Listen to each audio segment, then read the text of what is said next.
Good afternoon, everybody. So today I want to talk about death piles. For anybody that knows what a death pile is, you'll know what I'm talking about.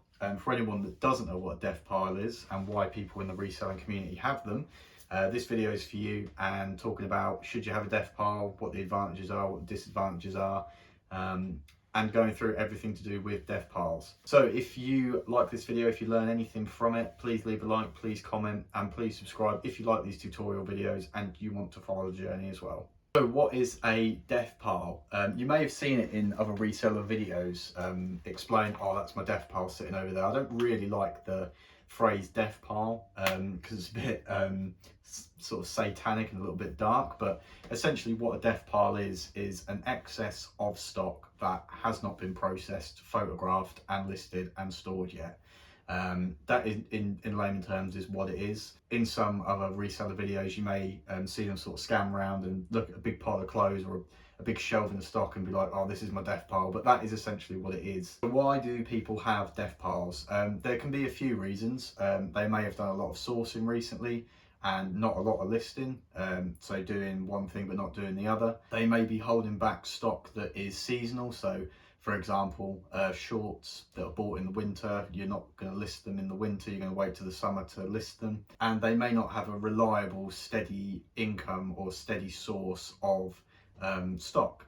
So people may get a big chunk of stock, if, for example, throughout the summer period with car boot sales, they don't go on in the winter time. Some do, but the majority don't. So people will do, if a car boot sale is your primary source of stock, then you may do a lot of sourcing in the summertime and hold that stock back, or hold some of it back for the winter time, so that you can list consistently every day or every other day, whatever your process is. So should you have a death pile?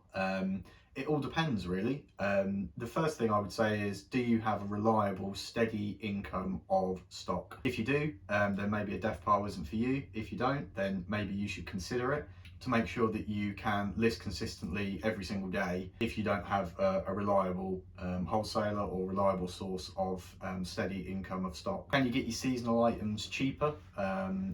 So for example, one of my wholesalers that I use, I can get cheap summer stock in the winter because it doesn't sell as often. So I can get cheap branded cargo shorts, I can get cheap branded normal regular shorts, cheaper in the winter time, ready for when the summertime hits, so I can list them and sell them for more of a premium as to what I would do if I listed them in the winter.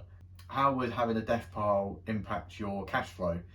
Do you have enough disposable income in your stock budget to be able to do what I just said? So buy the seasonal items off season, hold them back, and then list them when they're in their peak season. And what's your storage situation? I mean, do you have enough storage to actually hold these items within your death pile so that you can list them when they're in their peak season? Have you got the storage available? Some people don't, some people do, but it's definitely something to consider when you're looking at holding excess stock. So there's some things to consider with death piles. I mean, like I said, I don't really like the term death pile, but I can't think of another thing to call it. So if you can think of something else to call it, drop it in the comments. But if you have a pile of unprocessed, unphotographed, unlisted and unstored stock, which like we said is a death pile, and it's not seasonal, and you do have a steady income of stock throughout the course of the year, then you need to get it listed. Basically, it's not earning you any money in a death pile.